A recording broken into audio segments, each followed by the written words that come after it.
우리는 신약성경 맥주학기를 계속하고 있고요. 이제 골로새서에 와 있습니다. 골로새서. 제가 우리 교회 땅과 건물이 있고 교회당을 짓는다면 조경수로 꼭 소나무를 심고 싶은 마음이 있습니다.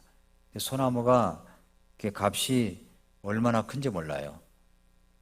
그리고 입구엔 소나무 사진을 걸고 싶습니다. 소나무 사진. 움직이는 소나무 사진. 언젠가 사진작가가 찍은 이 소나무 사진을 어느 호텔 안에 들어있는 곳을 봤습니다. 소나무가 아름다리 모양을 내고 있는데 소나무가 즐비한 산에 안개가 깔려있는 그 사진 앞에서 정말 감동을 받은 적이 있습니다. 그래서 저도 이제 카메라를 갖고 소나무 숲으로 갔습니다. 아무리 찍어도 그런 사진이 안 나오는 거예요. 꼭 저도 아름다운 소나무 전경을 찍고 싶다라는 마음이 있습니다. 인천공항 이청사를 가면 그 안에 이 자연과 친화적인 공항을 만들기 위해서 실내에 소나무가 심어져 있습니다. 그 모습이 정말 예쁩니다.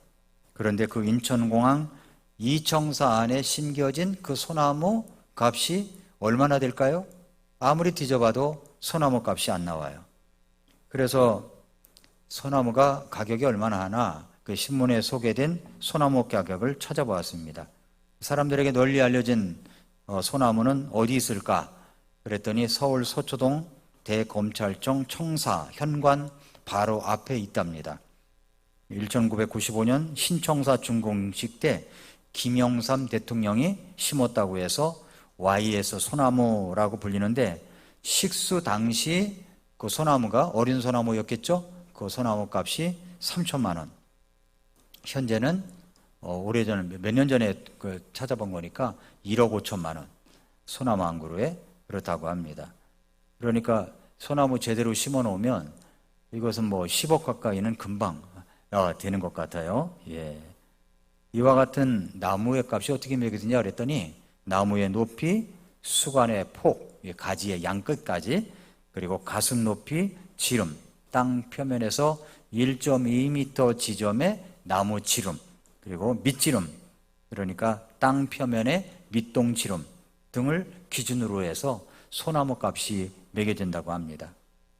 산마다 나무들이 있죠, 나무들. 그 산을 지키고 있는 이유는 그 나무들이 뿌리를 내리고 꾸준하게 세움을 입었기 때문입니다.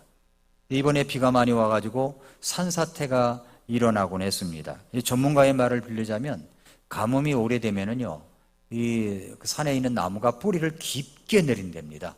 깊게 들어가는데 가뭄이 없고 비가 자주 내리다 보면은 깊게 내릴 필요가 없잖아요. 얕게 있어도 물이 있으니까 깊게 내리지 않으니까 그래서 이제 비가 많이 오면 이게 나무들이 쓸려 내려오는 경우가 있는데 그렇게 해서 이제 산사태가 일어난다 말을 합니다. 나무마다 이제 뿌리를 내리고 있고 세움을 입어 가야만 묘목은 아름다운 나무로 자라갈 수가 있습니다. 그래서 성경은 우리를 가리켜서 뭐라고 얘기하냐면 고린도전서 3장 6절부터 8절에 보니까 나는 심었고 아볼로는 물을 주었으나 하나님께서 자라나게 하셨나니 그런즉 이와 같이 심는 자나 물 주는 자는 아무것도 아니요 자라나게 하시는 하나님만 중요하니라. 한편 심는 자와 물 주는 자는 하나이며 저마다 자기의 수고에 따라 자기의 보상을 받으리라 라고 했습니다. 그렇습니다. 우리는 심는 이가 있고 물 주는 이가 있습니다. 바라기는 우리가 뿌리를 내리고 잘 성장해 가기를 바라는 마음이 있습니다. 근데 오늘 본문 말씀에 1장 6절에 보니까 그렇게 말씀하고 있죠. 이 복음이 너희에게 다다랐으며 그것이 온 세상에 있으면서 열매를 맺는 것 같이 너희가 그것을 듣고 진리 안에서 하나님의 은혜를 안 날부터, 하나님의 은혜를 언제 알아요? 진리를 알 때, 예수님을 믿고 구원받은 날부터 너희 안에서도 열매를 맺는도다 라고 했습니다. 그러니까 그리스도인의 삶은 뭐냐면 열매를 맺는 삶입니다. 열매를 아름답게 잘 맺어야 됩니다. 그렇다면 우리가 열매를 맺기 위해서는 어떻게 해야 되느냐 하는 것이 골로새서에 있는 아주 핵심적인 요소입니다. 자, 열매를 맺기 위해서 어떻게 해야 될까요? 첫째는 신앙의 뿌리를 내려야 됩니다. 신앙의 뿌리를 내려야 돼요. 골로새서 2장 6절을 한번 보세요. 7절. 골로새서 2장 7절. 그분 안에서 뿌리를 내리고 세워지며 가르침을 받은 대로 믿음 안에 굳게 서서 그 안에서 넘치도록 감사를 드리라 라고 했습니다. 자, 예수님의 씨 뿌리는 비유 중에서 4개의 밭이 나오죠. 길가밭, 돌짝밭, 가지떨기밭, 그리고 좋은 땅입니다. 근데 이 땅에 이제 씨를 뿌렸습니다. 그리고 어디에만 열매를 맺었을까요? 좋은 땅만 열매를 맺은 거예요. 좋은 땅만. 왜 다른 땅은 열매를 맺을 수 없었을까요? 첫째는 땅이 안 좋았기 때문이죠. 이 땅은 어딜 말하냐면 우리들의 마음밭을 이야기하는 겁니다. 그러니까 마음밭이 좋으면 열매를 맺고 마음밭이 그렇지 않으면 열매를 맺지 못합니다. 하나님의 말씀의 씨가 떨어지면 이 말씀의 씨가 잘 자라서 열매를 맺어야 하는데 맺지를 못합니다. 이유가 뭐냐? 그 이유는 땅이 길가밭과 같기 때문에 그런 거예요. 길가밭. 어떤 사람은 어떤 말을 해도 뭐라 그래요? 씨도 안 먹히는 사람이 있다고 그러죠? 씨도 안 먹히는 사람이 있어요. 이런 사람은 바로 길가의 땅과 같은 사람입니다. 하나님의 말씀의 씨가 떨어져도 씨도 안 먹히는 사람이 있어요. 세상에 찌들어서 세상적인 생각과 또 사상 때문에 하나님의 말씀의 씨가 떨어져도 이 씨가 그 속에 들어가야 되는데 들어갈 수가 없는 겁니다. 이 세상의 사고 때문에 말씀의 씨가 들어가지를 않는 겁니다. 또 왜 열매를 맺을 수 없냐 했더니 돌짝밭처럼 말씀의 씨가 떨어지면 먹히긴 먹는데 기쁨으로 받긴 받아요. 아, 오늘 말씀 참 좋았어. 말씀이 들어가긴 들어갑니다. 그런데 왜 이제 열매를 맺지 못하냐면은 그 속에 뿌리가 없다는 겁니다. 뿌리를 내리지 못했습니다. 그래서 환난이나 핍박이 일어나면 금방 실족해서 떠나버리는 겁니다. 뿌리가 없는 거예요. 뿌리가 없는 거예요. 가시나무처럼 씨가 내려서 뿌리를 내리려고 하는데 이 세상에 있는 염려와 재물의 속임수가 말씀을 숨막히게 하는 거죠. 염려와 재물의 속임수. 염려할 것이 많고 걱정이 앞서면 불평이 앞서죠. 그 다음에 재물의 속임수, 숨막히게 합니다. 결국 뿌리를 내리지 못합니다. 그러나 좋은 땅에 있는 자는 뿌리를 내립니다. 성장해 갑니다. 열매를 맺습니다. 결국 뿌리를 온전히 내리는 자가 열매도 맺는 것입니다. 그렇다면 우리가 신앙의 뿌리를 잘 내리고 있느냐? 이것이 이제 우리에게 질문을 던져야 될 것입니다. 우리는 나무와 같습니다. 나무가 심겨지면 뿌리를 먼저 내려야 돼요. 먼저 뿌리를 내려야 됩니다. 묘목으로 심겨집니다. 성장해 갑니다. 아름다운 나무로 자라납니다. 묘목으로 심겨졌다고 하는 것은 우리가 예수 그리스도를 믿고 구원받아 하나님의 자녀로 구원받은 사람이 되었다는 말입니다. 이제 다시 태어난 것이죠. 거듭난 것입니다. 그러면 우리는 이제 어린 묘목으로 심겨진 거죠. 예수 그리스도 안에서 자라가는 겁니다. 골로새서 2장 6절에 그러므로 너희가 주 곧 그리스도 예수님을 받아들였듯이 그렇게 그분 안에서 걷되 그랬습니다. 자, 주님 안에서 잘 걸어가야 되는 겁니다. 걷는데 그분 안에서 뿌리를 내리고 말씀하십니다. 뿌리를 내리라고 말씀하시죠. 걷는다는 말은 주님께서 말씀하시는 이 가치에 맞는 걸음으로 걸어가라고 말씀하는 겁니다. 그 성경은 뭐라고 그러냐면은 걷지 말아야 될 것이 있고 그 다음에 걸어야 할 것이 있고 조심스럽게 걸어야 될 것이 있다라고 다른 성경에 이야기하고 있습니다. 에베소서를 보면 걷는다는 말이 7번 나와요. 근데 7번을 분류해 보니까 걷지 마라, 걸어라, 조심스럽게 걸어라 이렇게 3가지로 나누어집니다. 에베소서 2장 1, 2절을 보세요. 범법들과 죄들 가운데서 죽었던 너희를 하나님께서 살리셨도다. 지나간 때는 너희가 그것들 가운데서 이 세상의 행로를 따라 걸었고 공중의 권세 잡은 통치자 곧 지금 불순종의 자녀들 안에서 활동하는 영을 따라 걸었느니라. 그랬죠? 이렇게 걷지 말라는 거예요. 이렇게 이 세상 행로를 따라 걸었죠.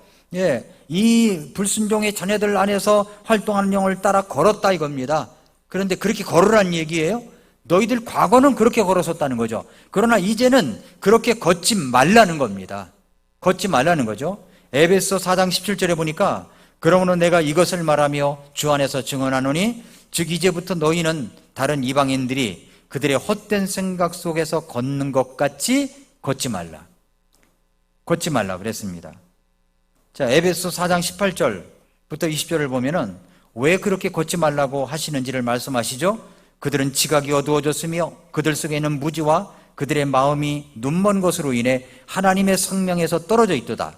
그들이 감각을 잃어 자기를 색욕에 내주며 탐욕을 내어 모든 부정한 것을 행하였으나 너희는 그리스도를 그렇게 배우지 아니하였느니라. 그렇게 걷지 말라는 겁니다. 그래서 이렇게 걷지 말라는 것도 분명하게 말씀하시고 있습니다. 또 하나는 이렇게 걸으라는 말씀이 있어요. 이렇게 걸으라. 에베소서 2장 10절에 보니까 우리는 그분의 작품이요 그리스도 예수님 안에서 선한 행위를 하도록 창조된 자들이니라. 하나님께서 그 선한 행위를 미리 정하신 것은 우리가 그 행위 가운데서 걷게 하려 하심이라. 이렇게 걸으라는 말이죠. 이렇게 걸어라. 에베소서 5장 8절에 너희가 한때는 어두움이었으나 이제는 주 안에서 빛이니 빛의 자녀들로서 걸어라. 예, 그분이 지나가면 빛이 나는 것 같아. 그렇게 걸으라는 거죠. 빛의 자녀들로서 걸어라. 에베소 4장 1절에 보니까 그러므로 주의 갇힌 자 된 내가 너희에게 간청하노니 너희는 너희가 부르심을 받을 때에 얻은 그 소명에 합당하게 걸어라 그랬죠. 합당하게 걸어라. 에베소 5장 1, 2절에도 그러므로 너희는 사랑스러운 자녀로서 하나님을 따르는 자들이 되고 그리스도께서 또한 우리를 사랑하사 우리를 위해 자신을 향기로운 냄새의 헌물과 희생물로 하나님께 드리신 것 같이 사랑 안에서 걸으라. 이렇게 걸으라고 계속 강조하고 있습니다. 또 한 가지는 조심스럽게 걸으라는 말도 나와요. 에베소 5장 15, 16절에 보니까 그런즉 너희는 주의하여 조심스럽게 걷되 어리석은 자들처럼 하지 말고 지혜로운 자들처럼 하여 시간을 되찾으라. 날들이 약하니라. 조심스럽게 걸어야. 그래서 우리는 신앙의 뿌리를 내리는 과정을 잘 해 나가야 합니다. 뿌리를 내려야 됩니다. 심겨진 모목이면 뿌리를 내려야죠. 여러분은 이제 심겨진 사람들이에요. 심겨진 사람들. 묘목과 같습니다. 그렇다면 이제 잘 성장해 가야 하는데 그 첫 번째가 뭐냐면 뿌리를 내려라 하는 겁니다. 뿌리를 내려라. 여러분의 신앙은 뿌리를 내렸다고 생각하십니까? 뿌리가 어느 정도죠? 뿌리를 깊게 내려가야 되는 겁니다. 두 번째는 뿌리의 힘을 키워가라는 겁니다. 뿌리의 힘. 자, 어떻게 하면 신앙의 뿌리의 힘을 키워갈 수가 있을까요? 화분의 나무도요, 화분 안에 있지만 화분을 이리저리 옮겨 다니면 그 자리에 이제 자리를 잡을 때까지 진통을 겪는 것 같아요. 몸살을 앓고요. 그래서 나무를 키고 돌보는 사람들은 화분을 옮길 때, 나무를 옮겨 심을 때 나무도 알지 못하게 이사를 시키라고 옮겨 심으라고 말을 합니다. 나무도 알지 못하게 옮겨 심으라고 말을 해요. 그만큼 나무는 아주 예민한 것입니다.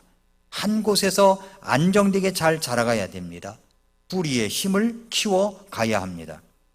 제가 중국 연변을 아주 오래전에 갔다가 거기서 이제 용정을 갔던 적이 있습니다. 시인 윤동주 생가를 들리기 위해서입니다. 거기에 가면은 일송정이에요. 일송정 푸른 소론 알죠? 예, 그 노래 소나무 한 그루가 있는데 그 소나무가 정자를 닮았다고 해서 붙여진 이름입니다.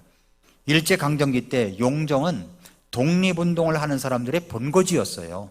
수년 전에 나왔던 동주라는 영화가 있었습니다. 동주. 영화에서 송몽규가 윤동주에게 한 대사가 이런 대사가 있어요. 너는 시를 계속 써라. 나는 총을 들 테니까. 너는 시를 계속 써라. 나는 총을 들 거니까. 윤동주는 시로 독립운동을 한 거예요. 독립운동을 했습니다. 그의 친구 송몽규는 총을 들고 독립운동을 했습니다. 일송정 푸른 소론 늙어 갔어도 한 줄기 해란강은 천년 두고 흐른다. 그 밑에가 해란강이 있었거든요. 지나간 날 강가에서 말 달리던 선구자 지금은 어느 곳에 거친 꿈이 꾸었나. 거기 이제 소나무 한 그루가 독야 청청 서 있습니다. 한 그루가 딱 서 있어요.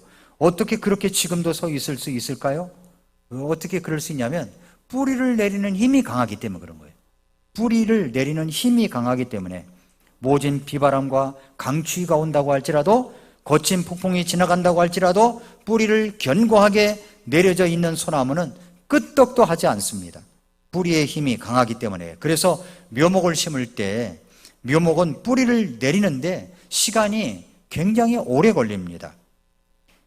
전에도 한번 소개드린 책이 있는데 나는 나무에서 인생을 배운다라는 책이 있습니다. 우종영 님이 쓴 책이에요. 30년간 나무 의사로 살아간 우종영 님이 어떻게 나무에 그렇게 관심을 갖게 되었는가 하는 처음 동기에 대해서 그 책에 보면 나옵니다.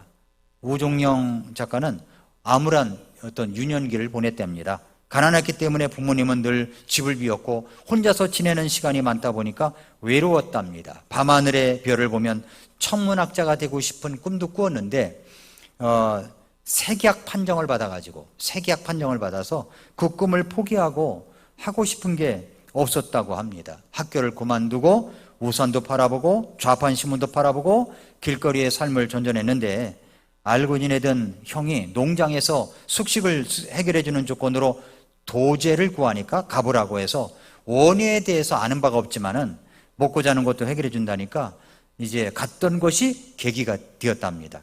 농장 주인은 대학에서 원예 공부를 한 사람이었는데 처음엔 일도 시키지도 않고 그냥 지냈답니다. 그래서 주인들을 졸졸 따라다니며 주인의 어깨너머로 풀과 나무에 관한 기본적인 지식들을 하나둘 알아가기 시작했습니다. 그런데 아주 모든 것이 신기했대요. 그래서 나무에 대해서 배우고 싶은 마음이 들어서 원예 대박과 사전을 구해다가 밑줄을 그어가며 공부하기 시작했습니다. 그래서 돈동량, 기동량으로 공부하던 어느 날 주인이 처음으로 일을 시킵니다. 고무나무를 꺾꽂이로 번식시키는 일이었어요. 고무나무를. 그래서 고무나무를 자르고 물을 담가 수액을 제거한 다음에 줄기 끝에 황토로 경단을 만들어 붙여가지고 모래상자에 심었답니다. 그러고는 연탄 난로를 피워서 모래상자를 따뜻하게 덮이고 모래가 마르지 않게 때에 맞춰 물을 주었답니다. 시키는 대로 이제 난로를 피우고 물을 주었지만 머릿속에 떠나지 않는 의문이 하나 있었는데 그게 뭐냐면 이런다고 뿌리가 나올까? 이런다고 뿌리가 나올까? 이 작은 줄기가 정말 커다란 나무로 자랄 수 있단 말인가? 이런 의문이 계속 들었대요. 너무나 궁금했습니다. 그래서 주인 몰래 모래상자에 손을 댔대요. 정말 뿌리가 나왔을까? 하면서 조심조심 몰래 머릿속에 묻힌 고무나무 줄기를 꺼내던 순간 깜짝 놀랐답니다. 그것은 황토 경단을 뚫고 나온 가느다란 뿌리가 보였기 때문인 거예요. 깜짝 놀랐대요. 미동 하나 없이 모래상자 안에 꽂혀있던 고무나무 줄기가 어느새 뿌리를 만들어내고 있었다는 것입니다. 마침내 고무나무를 옮겨 심던 날 농장 주인이 이렇게 말합니다. 고무나무는 여건상 우리나라에서는 크게 자랄 수 없지만 따뜻한 나라에서는 제대로 뿌리를 내리기만 하면 20에서 30m를 훌쩍 넘는 거목으로 자라지. 나무를 키울 때 정말 중요하게 생각해야 하는 건 눈에 보이는 줄기가 아니라 흙 속에 있는 뿌리다. 이런 얘기를 했대요. 흙 속에 있는 뿌리다. 제가 이야기하고 싶은 대목이 이 부분이에요. 나무에서 제일 중요하게 생각해야 할 것은 뭡니까? 보이는 줄기가 아니에요. 흙 속의 뿌리입니다. 흙 속의 뿌리. 세계에서 제일 큰 나무는 미국 세콰이어 국립공원에 있는 제너럴 셔먼 트리입니다. 지름 11m에 높이가 84m나 된다는 거예요. 놀라운 것은 아무리 큰 나무라도 작은 씨앗에서 시작되는데 싹이 튼다 하여도 몇 년 동안은 자랄 수가 없습니다. 왜 막 싹을 틔운 어린 나무가 자라지를 않고 생장을 마다할까요? 그 이유는 땅 속의 뿌리 때문이에요. 뿌리. 작은 잎에서 만들어낸 소량의 영양분을 자라는 데 쓰지 않는 거예요. 자라는 데 쓰지 않고 오래 뿌리를 키우는 데 쓰는 거예요. 뿌리를 내리는 데 쓰는 겁니다. 눈에 보이는 생장보다는 자기 안에 힘을 다지는 데 집중하는 거죠. 뿌리의 힘을 키우는 데 쓰는 겁니다. 그 시기는 어떤 고난이 와도 살아남을 수 있는 힘을 비축하는 시기입니다. 거친 비바람이 몰아쳐도 거센 폭풍우가 닥쳐와도 뿌리의 힘을 강하게 한 나무만이 견딜 수가 있는 겁니다. 그래서 뿌리를 강하게 하는 시기를 가는다는 거죠. 그렇게 뿌리에 온 힘을 쏟는 어린 시절을 뭐라 그러냐면은 유형기라고 합니다. 유형기. 뿌리에 온 힘을 쏟는 시기. 뿌리에 온 힘을 쏟는 시기. 유형기예요. 여러분, 성도들 가운데서도 넘어지는 분들이 있죠. 이런 분들은 유형기 과정이 없기 때문에 그래요. 뿌리를 내리는 과정이 없기 때문에 금방 팍팍 쓰러지는 거예요. 고난이 오고 어려움이 오고 누가 무슨 험한 말이 오고 이상한 말이 들리고 이상한 댓글 달리고 이러면은요 그냥 쓰러지는 거예요. 왜 그렇습니까? 유형기가 없기 때문에 그런 거예요. 유형기. 그래서 깊이 뿌리를 내리는 시기가 필요한 겁니다. 나무는 유형기를 보내는 동안 바깥 세상과 상관없이 오로지 자신과의 싸움을 벌이는 겁니다. 따뜻한 햇빛이 아무리 유혹해도 주변 나무들이 보란듯이 쑥쑥 자라나도 결코 하늘을 향해 몸집을 키우지 않습니다. 땅속 어딘가에 있을 물길을 찾아 더 깊이 뿌리를 내릴 뿐입니다. 그렇게 어두운 땅속에서 길을 트고 이제 자리를 잡는 동안에 실타래처럼 가는 뿌리는 튼튼하게 이제 골격을 만들고 웬만한 가뭄은 너끈히 이겨낼 근성을 갖추게 된다는 거죠. 나무마다 다르지만 그렇게 보내는 유형기는 뿌리에 온 힘을 쏟는 시기가 평균 5년이라는 겁니다. 평균 5년. 나무는 그렇게 유형기를 보낸 줄기를 나중에 이제 하늘을 향해 뻗어나가는 겁니다. 자, 우리도 신앙을 갖기 시작한 때가 있습니다. 한국교회 병폐가 뭐냐면 이런 유형기가 없이 줄기를 뻗쳐나가려고 하는 모습 때문이라는 겁니다. 그래서 교회 나와서 뿌리를 내리는 힘을 길러낼 시간도 갖지 않았는데 문제는 뭐냐면 직분을 주는 거예요. 직분을. 그러면 어떤 일이 벌어집니까? 문제가 터지는 겁니다. 교회의 직분자가 되면 뿌리 깊은 신앙으로 유연하게 교회를 돌보고 담임 목사를 도와 교회를 세워가야 하는데 오히려 담임 목사의 목회를 저지하고 방해꾼이 되는 경우가 바로 이런 경우를 말하는 것입니다. 그래서 우리는 구원받았으면 뿌리를 내리는 시간, 뿌리의 힘을 길러가는 시간을 가져야 되는 겁니다. 자, 여러분은 신앙의 뿌리를 내리고 뿌리의 힘을 강하게 하고 있습니까? 신앙에 유형기가 있어야 된다는 말입니다. 유형기. 여러분의 신앙을 가만히 점검해 보세요. 여러분의 신앙의 유형기, 뿌리를 강하게 키우는 시기가 있었습니까? 신앙의 유형기를 통해 뿌리를 강하게 하는 성도는 어떤 고난의 비바람이 몰아쳐도 거센 폭풍 후에 세찬 고난이 온다고 할지라도 흔들리지 않아요. 그래서 예레미야 17장 8절에 보니까 그는 물가에 심은 나무 곧 뿌리를 강가로 뻗은 나무 같아서 더위가 오는 때를 보지 아니하고 잎이 푸르며 가무는 해에도 걱정이 없고 열매 맺는 일을 그치지 아니하리라. 뿌리를 강가로 뻗는 나무. 유형기를 가졌다는 말이죠. 유형기. 이런 사람은 더위가 오는 때를 보지 아니하고 잎이 푸릅니다. 가무는 해에도 걱정이 없어요. 열매 맺는 일을 그치지 않습니다. 그렇다면 여러분의 신앙에 유형기가 있었습니까?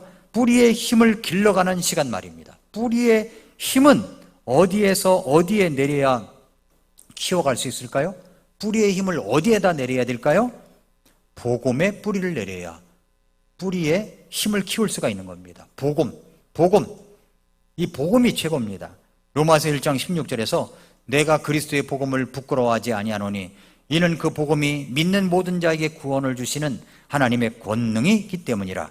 먼저는 유대인에게요 또한 그리스인에게로다 그랬죠. 그러니까 복음의 뿌리를 내려야 돼. 또 어디에다 뿌리를 내려야 되냐면은 믿음과 교리의 뿌리를 내려야 뿌리의 힘을 키울 수가 있습니다. 믿음이라고 하는 것은 크게 두 가지로 구분할 수가 있죠. 하나는 구원받는 믿음이고 또 하나는 생활 속의 믿음입니다. 우리는 믿음으로 구원을 받습니다. 구원받는 믿음입니다. 우리는 또 믿음으로 성장합니다. 그걸 생활 속의 믿음을 말하죠. 제가 이제 지난 주간부터 월요일, 화요일은 성경 바로보기 방송 미라클 모닝을 방송하고 있습니다. 성경 바로보기라는 책을 통해 가지고 이제 책이 도착한 것 같은데 신청한 사람은 가져가시기 바랍니다. 네, 그 성경 바로보기 책을 가지고 제가 그대로 해석해 가면서 설명해 가면서 이제 하려고 해요. 시작을 했어요. 이제 초반한 겁니다. 초반한 거예요. 그래서 이제 시대와 경륜에 대한 이야기를 지금 하고 있죠. 근데 그런 것들을 하나하나 듣다 보면은 교리의 틀이 딱 잡혀요. 그러면 성경을 보는 눈이 달라집니다. 보는 눈이 달라져요. 성경을 무조건 창세기서부터 요한계시록까지 어떻게 하면 빨리 읽을까 이게 아니라 틀이 잡히는 거예요. 틀. 어떤 틀로 봐야 되겠구나 라고 하는 틀이 잡혀요. 그러면 성경을 보는 눈이 확 트여집니다. 그러면 아무리 주위에 이단들이 뭐라고 할지라도 흔들리지 않을 수가 있어요. 그러니까 성경 바로보기라는 책을 여러분이 구입을 하시고 그 다음에 중요한 것은 뭐냐면 많이 보는 것도 아닙니다. 그 책은 이제 줄 간격이 짧기 때문에 간격이 짧아요. 그래서 읽기는 어려워도 미라클 모닝 분량만큼만 읽으시면 돼요. 한 주간에 조금씩만 읽으시면 돼요. 그리고 밑줄 긋고 한 번 더 보시고 책 보시고 그 다음에 방송 설교 듣고 이렇게 하면 이해가 되는 겁니다. 그리고 거기에는 종종 도표가 나와요. 도표. 그 도표만 보면 이해가 쫙 돼요. 그래서 그것을 보고 그랬더니 내가 성경 바로보기는 다 했다. 이 정도 되면 뿌리가 교리 속에 딱 박히게 되는 거예요. 그러면 이게 흔들리는 게 아니에요. 그래서 우리 교회 모든 성도님들, 이 방송을 듣는 분들, 모두 다 좀 책을 구입하고 그리고 그 말씀을 월요일, 화요일 날 들으시기를 바랍니다. 여러분이 저하고 1:1 성경 공부를 한다고 생각하시면 돼요. 1:1 성경 공부 여러분이 아침에 6시에 목양실에 와서 공부하시겠어요? 많지 않잖아요. 그러나 여러분이 조금만 읽고 많이도 아니에요? 몇 장도 안 돼? 그거 읽고 방송 듣고 잘 모르겠어? 한 번 더 읽고 또 한 번 듣고 그래도 30분이 안 걸려요. 2번 해도. 그러면 이해가 쏙쏙 되는 겁니다. 그래서 성경을 보는 눈이 늘려게 돼요. 그 다음에 거기에서 말씀하고는 성경을 찾아가지고 밑줄 긋고 이러면은 시대와 경륜이라는 것이 바로 이렇구나. 이렇게 경륜을 따라서 성경을 읽으면 이해가 되는구나 라는 것들을 이제 깨닫게 되는 겁니다. 그게 뭐냐면 교리에 뿌리를 내리는 작업이에요. 교리에 뿌리를 내는 작업. 또 우리 교회 성도라면 모두 다 꼭 그렇게 할 수 있기를 바랍니다. 그러니까 담임 목사 이야기를 잘 듣는 사람들은 자다가도 떡이 생기는 거예요. 그러니까 그 책 보기가 여간 어려운 게 아니잖아요. 책을 읽으라면은 벌써부터 막 알러지가 생기고 막 그러잖아요. 책 읽으라고 하면. 근데 이것은 그렇게 길게 읽으라는 것도 아닙니다. 한두 장밖에 안 돼요. 한두 장. 일주일에 한두 장, 서너 장. 이것만 10페이지도 안 돼. 어떤 때는 20페이지 갈 때도 있지만 그 짧아요. 그러니까 여러분이 그렇게 해서 저하고 성경 공부를 1:1로 한다 생각을 하고 저는 여러분과 함께 마주 앉아가지고 성경 공부를 하고 있다 생각하면서 설명을 할 테니까 여러분은 그렇게 해서 했으면 참 좋겠다 싶습니다. 자, 그렇게 이제 믿음과 교리에 뿌리를 내려야 됩니다. 그 다음에 어디에다 뿌리를 내려야 되냐면은 교회에 뿌리를 내려야 되는 거예요. 교회라고 하는 것은 예배당이 교회가 아니죠. 구원받은 모임이 교회입니다. 구원받은 사람들의 모임이 교회예요. 그래서 우리는 이제 구원받은 사람들의 모임, 지방적 독립교회, 로컬 처치가 있습니다. 교회도 굉장히 많죠. 제가 말하는 교회는 성경적으로 올바른 교회를 말합니다. 그런 교회에 뿌리를 내려야 믿음의 뿌리를 잘 내릴 수가 있는 겁니다. 교회관이 뚜렷하지 않은 사람이 믿음의 뿌리를 잘 내리는 것을 보지 못했어요.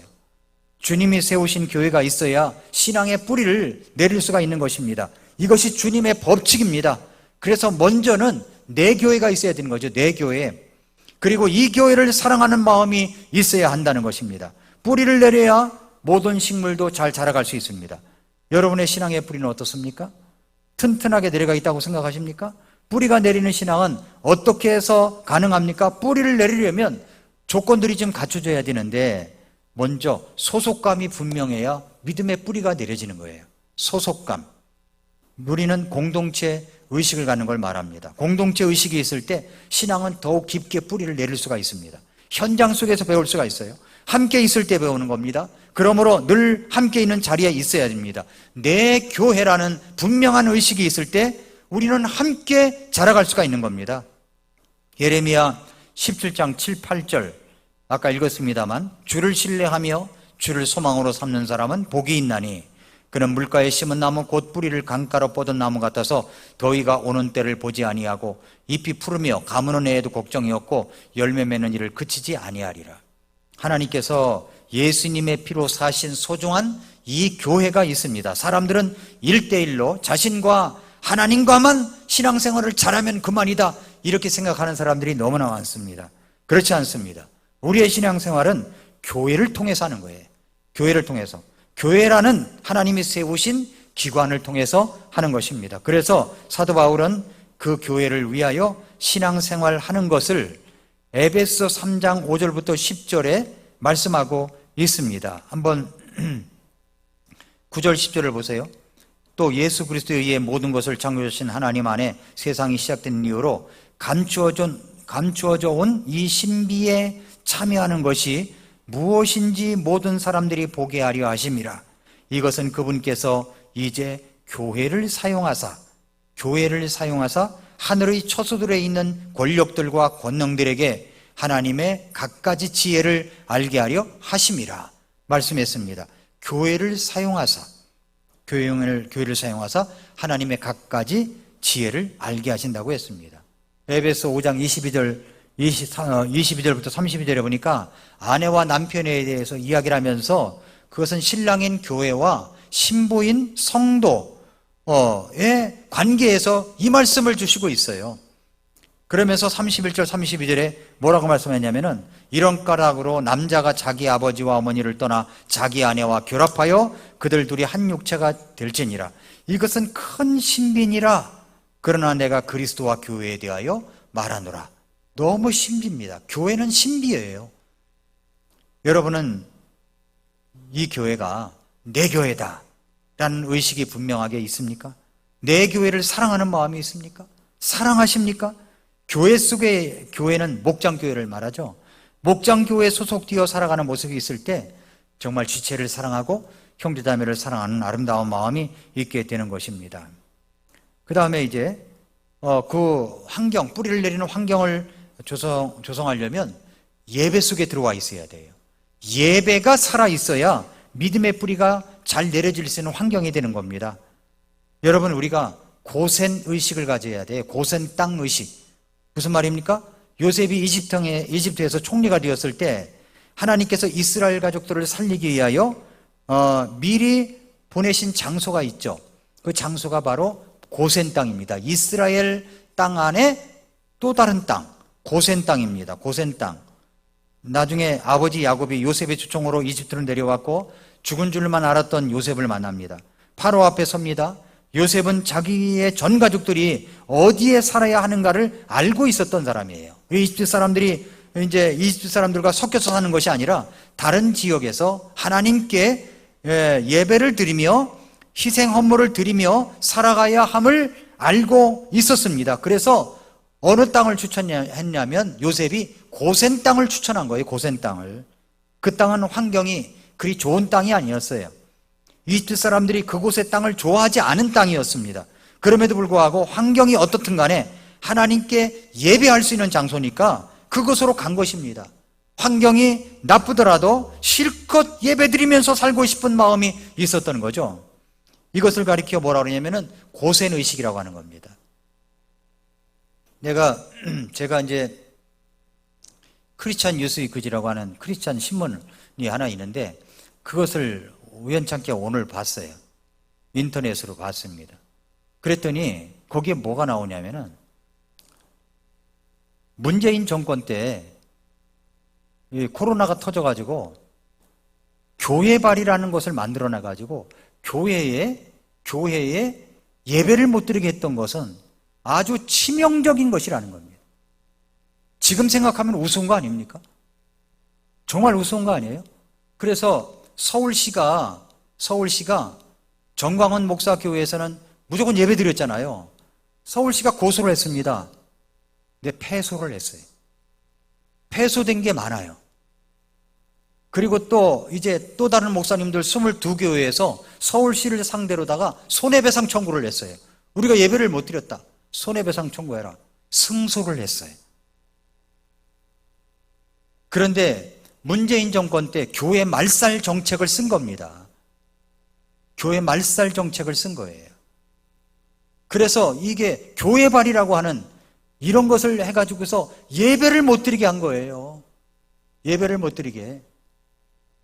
앞으로 이런 것이 또 오면 어떻게 할까요? 우리는 죽으나 사나 와서 예배 드려야 되는 겁니다. 와서 예배를 드려야 돼요. 어떻게 쓰든지 예배를 드려야 돼요. 그때는 그 사랑의 교회, 그 교회당, 사랑의 교회당, 그 큰 교회당에 19명이 예배드려요. 19명. 19명. 그게 말이나 되는 얘기입니까? 말도 안 되는 이야기죠. 교회를 말살하려고 하는 정책을 편 정권이에요. 길이길이 남을 겁니다. 두고두고 기억해야 됩니다. 여러분, 우리가 예배 환경이 나쁘더라도 어려워도 하나님께 실컷 예배드리고 싶은 마음이 우리에게 있는 겁니다. 우리에게도 바로 이런 의식이 필요한 거죠. 내가 다니는 직장이 더 좋은 조건으로 갈 수 있어요. 그런데 주일날 예배를 빼야 돼. 그럼 거기 가겠느냐는 겁니다. 가지 않고 예배를 드려야 되는 거예요. 예배를. 그러나 오늘날 이것을 타협하는 그리스도인들이 너무 많아지는 것 같아요. 예배를 빼더라도 연봉이 높아지니까 가는 거죠. 고센의식이 없는 거예요. 환경이 나쁘더라도 나는 예배를 드린다. 이런 마음이 있어야 된다는 겁니다. 그래서 하나님과 더불어 실컷 예배드리는 시간이 있기를 바라는 마음이 가득하다면 이것이야말로 예배로 믿음의 뿌리를 내리는 신앙이라고 할 수가 있는 겁니다. 예배드리는 시간과 타협하지 말라는 거죠.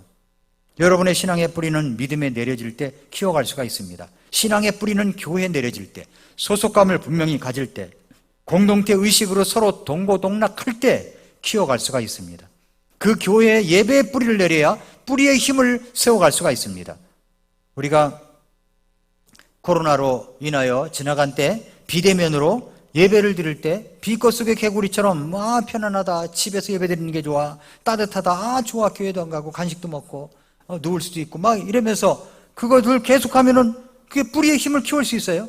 연약해지는 거죠. 사탄이 그걸 노리는 겁니다. 사탄이. 신앙의 유형기, 신앙의 뿌리의 힘을 강하게 하기 위해서 무엇보다 배움이 있어야 합니다. 배움. 골로새서 2장 6절을 다시 보면 그러므로 너희가 주 곧 그리스도 예수님을 받아들였듯이 그렇게 그분 안에서 걷되 그분 안에서 뿌리를 내리고 세워지며 가르침을 받은 대로 그랬죠? 가르침을 받아야 해요. 가르침을 받은 대로 믿음 안에 굳게 서서 그 안에서 넘치도록 감사를 드리라. 그러니까 여러분들이 이제 그 가르침을 받을 시간이 많지 않으니까 미라클 모닝 시간에 제가 월화는 이제 교리적인 부분을 이야기하니까 담임 목사님하고 새벽에 만나서 성경 공부한다 생각을 하고 그렇게 책을 사고 성경 옆에 놓고 그렇게 이제 일일이 짚어가면서 공부하라는 겁니다. 가르침을 받아야지만 믿음 안에 굳게 설 수가 있죠. 가르침을 받지 아니하면 믿음 안에 굳게 설 수가 없습니다. 그분 안에서 뿌리를 내리고 세워지기 하여 가르침을 받은 대로 믿음에 굳게 서서 가르침을 받아야 돼요. 가르침을 받아야 신앙의 유형기로서 뿌리를 강하게 키워갈 수가 있습니다. 자, 사랑하는 성도 여러분, 여러분은 믿음의 뿌리가 어떻습니까? 그 신앙의 뿌리를 강하게 하는 시간을 가졌던 적이 있습니까? 무엇을 하려고 하기에 앞서서 무엇이 되어야 하는가를 생각하십시오. 되지도 못하고 된 줄로 여기지 마십시오. 신앙의 뿌리를 강하게 하는 시간을 가지십시오. 그것은 복음과 믿음과 교리와 예배에 우리의 뿌리를 내려야 하는 겁니다. 골로새서는 이렇게 우리에게 뿌리를 강하게 하고 믿음을 세워가라. 그러면서 골로새서 1장 6절 다시 보세요. 1장 6절 이 복음이 너희에게 다다랐으며 그것이 온 세상에 있으면서 열매를 맺는 것 같이 너희가 그것을 듣고 진리 안에서 하나님의 은혜를 안 날부터 너희 안에서도 열매를 맺는도다. 열매를 맺어서 잘 자라가는 신앙의 뿌리를 내리고 믿음에 굳게 서서 아름답게 열매를 맺는 성도님들이 되시기를 축복합니다. 기도하겠습니다.